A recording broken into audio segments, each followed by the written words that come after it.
But when Isha looked into the records for Maureen's two sisters, it wasn't good news. Unfortunately, they died infant.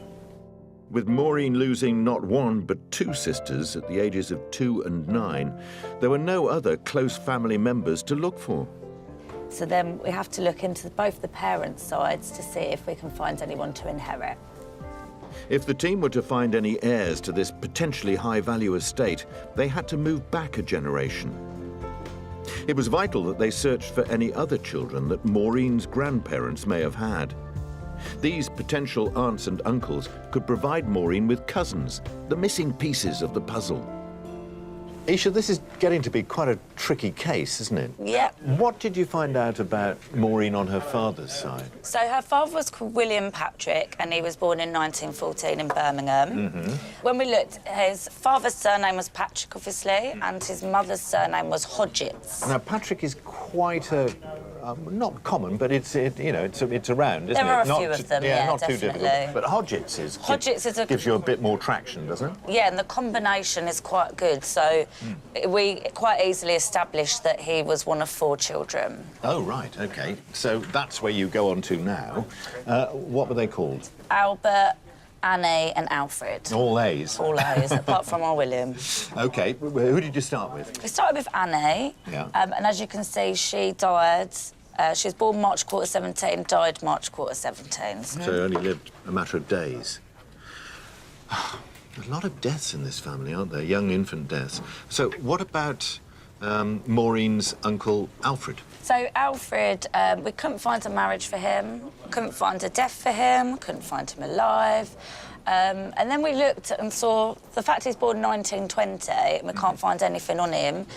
He was of age to be in the Second World War. So born in 1920, Second World War breaks out in 1939 when he would be 19, so Yeah. he could have been. So we had a look and we found this wall record here. Oh, it's a death Yeah. of Private Alfred Patrick, age 19, still only 19, died in May 1940, which was when the Second World War really took off and the German blitzkrieg into Belgium and France. 8th Battalion, the Royal Warwickshire Regiment, just one of the casualties. Died at the age of 19. God.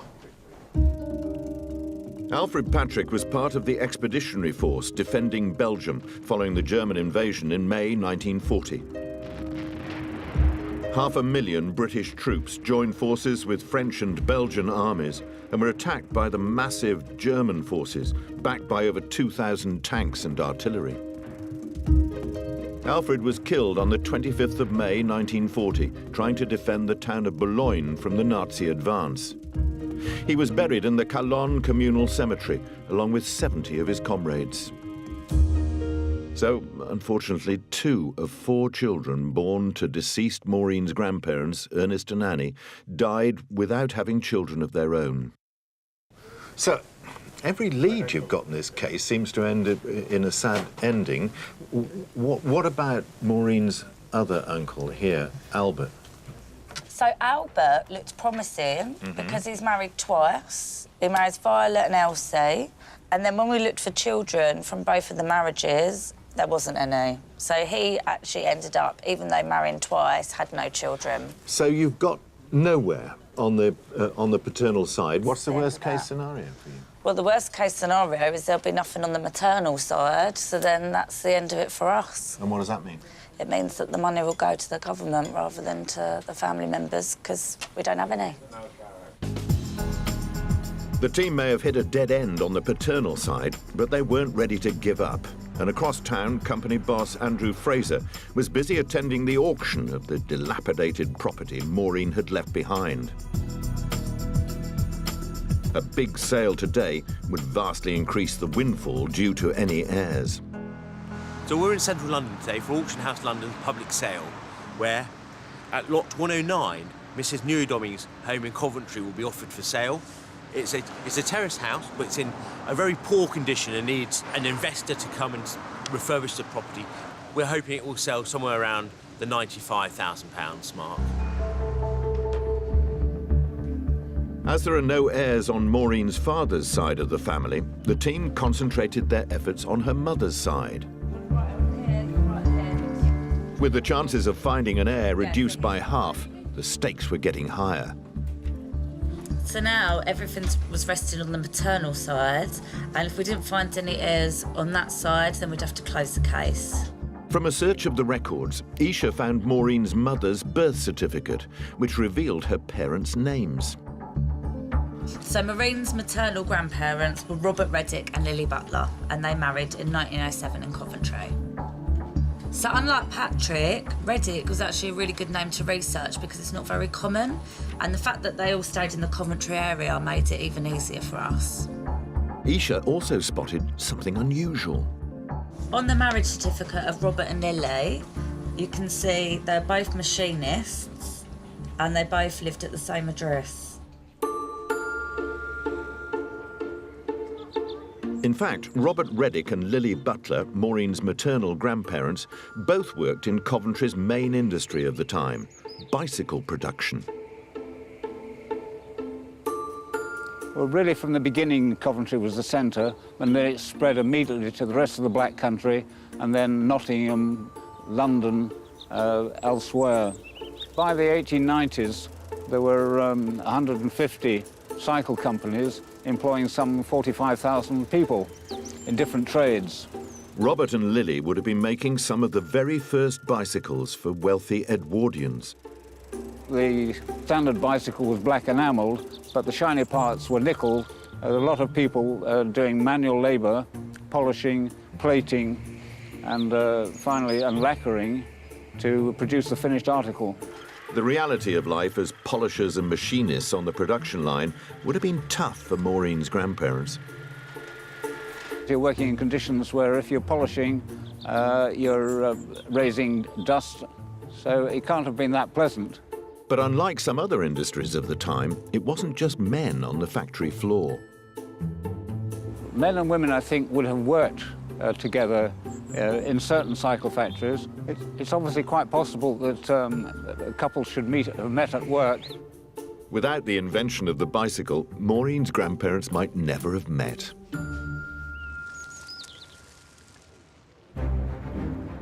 Back at the office, the team were under immense pressure to find heirs on Maureen's mother's side of the family as they scoured the birth indexes for any children that Robert and Lily may have had.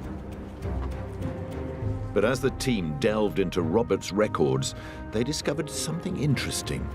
So having a look at other records, we found that Maureen's grandfather, Robert Reddick, was also in the army in the Worcestershire Regiment. With the arrival of the First World War, Robert's regular Coventry life was about to take an unexpected turn. He seems to have rebelled against it. So I found a record where he appears to have been court-martialed for bad conduct. It looks from these records that he was a bit of a naughty soldier.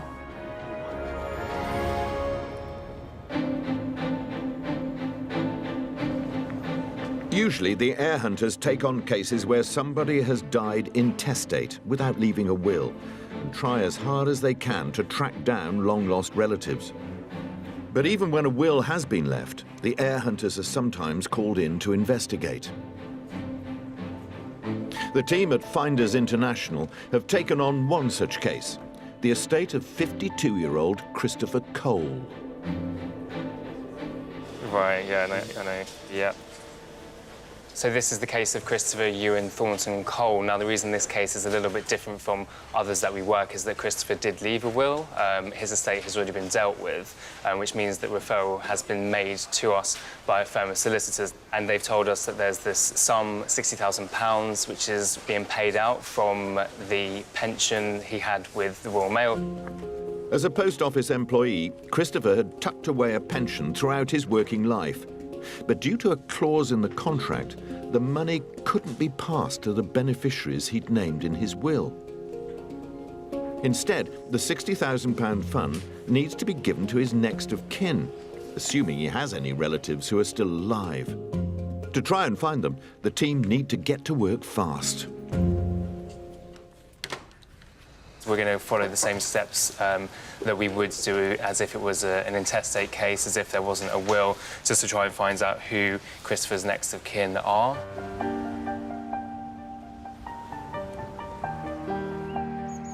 Christopher Cole was born on the 5th of August 1964. For most of his life, he lived in the Thanet area of Kent and worked as a manager for Royal Mail. His colleagues at the sorting office remember him fondly. Chris worked for the Royal Mail all his life, so it was his first job. So when he left school, he started with Royal Mail. He was very, very private, knew very little about him as a person, except for the fact that he really liked church. He looked after his mum and dad 100%. He looked after the elderly ladies around where he lived and did their gardening. And he really was quite empathetic with staff, and people knew that if they had a problem or an issue, that they could go to him and he would try and support them. As a manager, Chris was very fair, but very firm, so he did everything to the book, as long as you went along with that. He looked after you, and he always looked out for the staff. He always wore a shirt and a tie, always, always. And he always had a big coat, which was always way too big for him. All the things that he did, I miss him. We all miss his funny little ways. Although Chris's friends weren't able to provide any clues about family members, back in London, Ryan Gregory and the team were off to a head start with information from Chris's solicitor. So the good thing for us is that we have a lot more information than we would have otherwise in different situations. We've got Christopher's date of birth and date of death. We've also been notified by the solicitors that he never married and that he didn't have any children. So obviously the first thing for us to do will be to just verify that. In the heir hunting game, it always pays to be sceptical. Presumably we won't find anything, but obviously we have to double check. And if we do find a marriage, obviously we can then do a search for any potential children. The team get to work scouring the records. Holly, if you can start looking at actually the maternal and paternal, just in case, because... And soon verify what they've discovered. We've searched the marriage indexes and we didn't find a marriage that relates to him, so that confirms the information that he was a bachelor. Likewise, we have ordered some certificates for potential siblings of Christopher, and they have come back as not correct. They're not part of his family. With no children or brothers and sisters found, the team had to spread their net wider to investigate Christopher's maternal and paternal family lines. So what have we got? So he's emailed into us. Ryan quickly established who Christopher's parents were from his birth certificate. Christopher's father was called Jack Arthur Cole. His mother was Lilla Margaret Cole, formerly Ferguson. But there was a spanner in the works. We've had the surnames Smith on the maternal side and Cole and Jones on the paternal side. Now, Cole on one side, Smith on the other. They're two of the most common surnames in the country. The discovery of those names, Smith and Cole, two of the most common names in the United Kingdom, makes it very hard to find family members and was potentially disastrous for research. I wasn't sure if we checked 39 register for the parents, but... The tricky surnames could be a major setback, but Ryan spots something that could offer a glimmer of hope. Looking at both parents, we're quite lucky that both seem to have middle names, so we're hoping that that trend is replicated across the family. It's going to make it a lot easier for us to search through the records if we're looking at someone with a middle name as opposed to without. And further research into Christopher's mother's family revealed something interesting. The maternal name, surname is Ferguson. Now, this is a surname that's more prevalent in Scotland, so I don't know whether there's going to be any links to Scotland during the research. While the team got on the phone and searched the records for a Scottish connection, Ryan began to look for any siblings that Christopher's mother, Lilla, might have had. Her dad's surname was Ferguson, and her mother's surname was Smith. Cross-referencing the birth indexes with the names, Ryan made an exciting discovery. It was a surprise to us to find out that Lilla had a brother. His name was Ronald Adam Ferguson. We know from his records that he was actually a dance teacher, and he was living in the Kent area. Having established that Ronald had been married before he died, Ryan had tracked down and spoken to his brother-in-law in the hope of learning new information about family members. Thank you very much for your timing, for confirming. Thanks, cheers, bye-bye. He did confirm that Ronald and his wife didn't have any children. He did say that Ronald was too busy dancing to have any children, so that was a nice bit of information that we found. And you know, once we heard that, that was all we really needed to close our investigations into the maternal side of the family. So Ronald's line had gone cold and the team had hit a brick wall. With no other aunts and uncles to look into, their options had run out on the maternal side. All hope now rested on Christopher's father's side of the family. So we're hopefully going to have some better luck on the paternal side of the family so we can find some beneficiaries to these funds. Every year in Britain, thousands of ordinary people get an unexpected knock on the door from heir hunters. I found that amazing, that I had that side of the family that I didn't know existed. Over the years, the heir hunters have given fortunes to the heirs that they find. As well as the unexpected windfalls, they also reunite relatives. A little bit shocked to find out that I had a long-lost relative. There are still hundreds of estates left unclaimed. Listen carefully for the names. If you recognise yours, then one of them could rightfully belong to you. Today, we've got details of 2 estates on the Government Legal Department's unclaimed estates list. The first case is Lillian Frances Mewtham, who died on the 16th of January 1988 in Braintree, Essex. Lillian married Cecil Claude James Mewtham in Westminster, London. She was born in Lurgan in Northern Ireland in 1914, but the majority of people with the Mewtham surname have lived in the Suffolk area. Could you be part of Lillian's family? The next case is Alice May Perry, who died on the 16th of October 1989 in Aylesbury Vale, Buckinghamshire. Alice was born on the 31st of July 1914, and her maiden name was Marnie. The surname Marnie is found almost exclusively in the Irish province of Munster. Perhaps you're part of the Marnie family. If so, a windfall could be coming your way. At heir hunting firm Fraser & Fraser in London, Ben Cornish and the team were under extreme pressure to find any living heirs on the case of Maureen Nui Domi. The informant and her death is actually deceased. So unfortunately, it looks like William Patrick's side has completely died out. So then we have to move on to the mother's side and hopefully we'll find someone that way. If they couldn't find any heirs here, Maureen's estate would end up in government coffers. The estate was made up of Maureen's £40,000 savings and her home in Coventry. If you have any questions off the back of that, then do just get in contact. In London, her house is about to be auctioned off to the highest bidder. So, ladies and gentlemen, we now go to lot 109. Another probate sale. It's 116 Grangemouth Road in Coventry. It's a vacant 2-bedroom mid-terrace house. It's guiding at £95,000, ladies and gentlemen. Let's see how this one plays out. For lot 109, start me off at £90,000. With company partner Andrew Fraser on hand at the auction, the hope is for a healthy interest in the property to push up the price and increase the overall value of the estate. Thank you. 1-3. 1-4. Excellent. 1-5. As the bidding gets underway, the price goes up fast. All right, the bid's with you, gents, sat down at 112,000. If not for the very first time, then at 112, you're out. Now's your last moment to get in for another £500. If not, at £112,000, are we all done? Sold to you two. Well done at 112,000.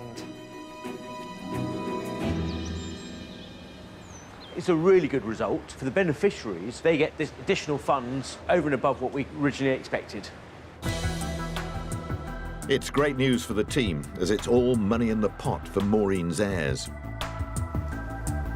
In the office, as Maureen's father's side of the family turned out to have no living heirs, all hopes of a result were pinned on the maternal side. If that side had died out as well, then we'd have to close the case.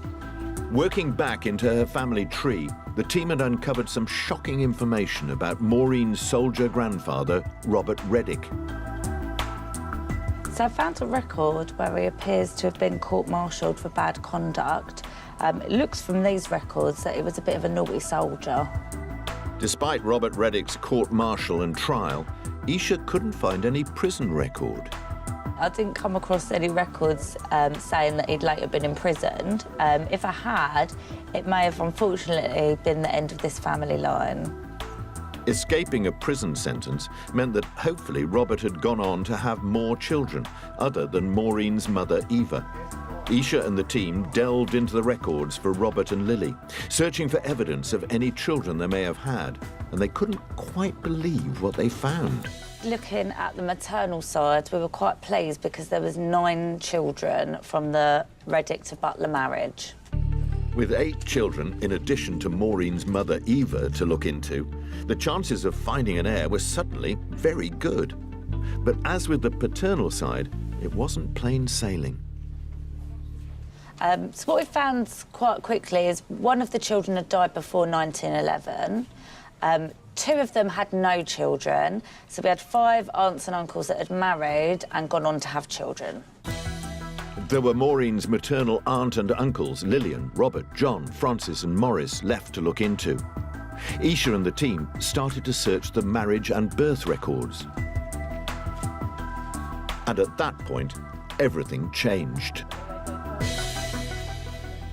You had to work really hard on this case, didn't you, Isha? Please tell me that out of all this, you did manage to come up with some heirs. Where did you start? So as you can see here, Robert John Reddick, who's an uncle of Maureen. Yeah. He marries Emily S. Proverbs. Extraordinary name, yeah. And they had 2 children. One died in infancy. Yet another died in infancy, only a year older. Exactly. And then Sylvia went on to marry and have our first heir. Your first heir? Yeah. Hooray! Well done. Oh, fantastic. So we're on to something now. You're on a roll now. Now, OK, what about the others? So Lillian marries Thomas Alexander Merry. Yeah. And they have 1 son. Yeah. Robert, and they have 2 children. So what did you find out about them? So Andrew, we found out was a soldier. Like his great-grandfather? Who was a disgrace as a soldier, wasn't he? Court-martialed and everything. Yeah, so luckily... What about Andrew?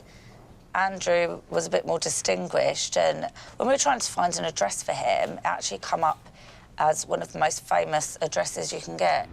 I was intrigued to discover that the team had tracked down Andrew Merry, Maureen's cousin twice removed, who lived in the grounds of the Tower of London. After 25 years as a Royal Marine Commando and with a spotless military record, Andrew had the privilege of becoming a yeoman warder, or beefeater as they're sometimes known, guarding the world-famous London Monument. Then go inside this building, because they're the things that are unpleasant when lots of people are here. This huge building here dates from 1845, and this is where the crown jewels are now kept. The one to my left here is the Tower of London. It's a royal palace, and this is where the kings and queens of this country lived for almost 600 years. Nobody really knows why we're called beefeaters, but we were paid in meat hundreds of years ago, 20 ounces of meat per day, and we were also able to eat what was left of the king's table. The people outside the tower certainly couldn't have afforded such a luxury. To become a yeoman warder, it's quite simple. All we have to do is a minimum of 22 years' service in the Majesty's Armed Forces. So I was a Royal Marines Commando for 25 years, and we also have to hold a long service and a good conduct medal to show that we've got long and honourable service to the Crown. Or, in my case, we weren't caught doing anything wrong. All of which is a world away from the military service of Andrew's great-grandfather, Robert Reddick, who he knows a little about. I did my own personal research online and discovered his military records from the First World War. He was quite often getting charged for insubordination and for coming back to camp a little bit worse for wear. So I'm quite proud of him, actually. For Andy, being contacted by the Heir Hunters was quite a surprise. I was quite excited, but not so much about any money or anything like that. We've been trying to research our family for some time and hit a lot of dead ends. And so we're much more excited about maybe finding out more about the family. I'd never heard of Maureen. It would have been nice to know her. Back at the office, Isha and the team's hard work had eventually paid off. So initially we were worrying that we weren't going to have any heirs, but as it turned out, on the mother's side, sprung up quite a few heirs because luckily 5 of the aunts and uncles were having children, so we were happy with that. For team leader Ben, it had been a fascinating and unexpected case. We have a great-grandson who has an exemplary record in the military and goes on to be a beefeater. On the other hand, we have his great-grandfather who has more questionable time in the army and is court-martialed, so we have 2 very different experiences of the same occupation. At the Tower of London, Heir Andy has been on an exciting journey into his own family's past. This experience has most certainly made me want to look further into the family. I'd very much like to find out a little bit about this, or as much as possible actually, about this branch of the family, certainly. I'm at heir hunting firm Finders International, where the team was struggling to find heirs on the case of Christopher Cole. Christopher lived in Kent and had a long career as a manager for the Postal Service.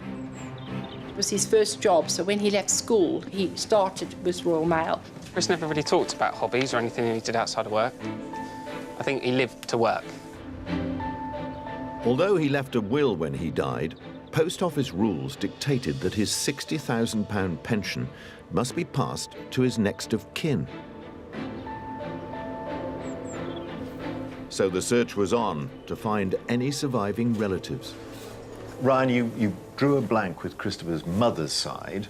That's correct. So we'd already spent quite a lot of time and energy on the Ferguson and Smith side of the family, which is the mother's side of the family. So all our hopes were pinned on trying to find someone on the Cole side of the family. This pension pot, £60,000, you know, pretty reasonable amount of money, isn't it? What would have been the consequences if you don't find an heir on the father's side? From our point of view as a company, I mean, all the work done to date would just be for nothing. So how did you get on? We did notice as soon as we were looking into the Cole side of the family, we had Christopher's grandparents, Leslie Arthur Cole. He married Constance Jones, another very common surname. So you've got a Cole and a Jones. Cole and a Jones. You're not lucky there, are you? Not at all. We've hit some really difficult surnames on this case from the beginning.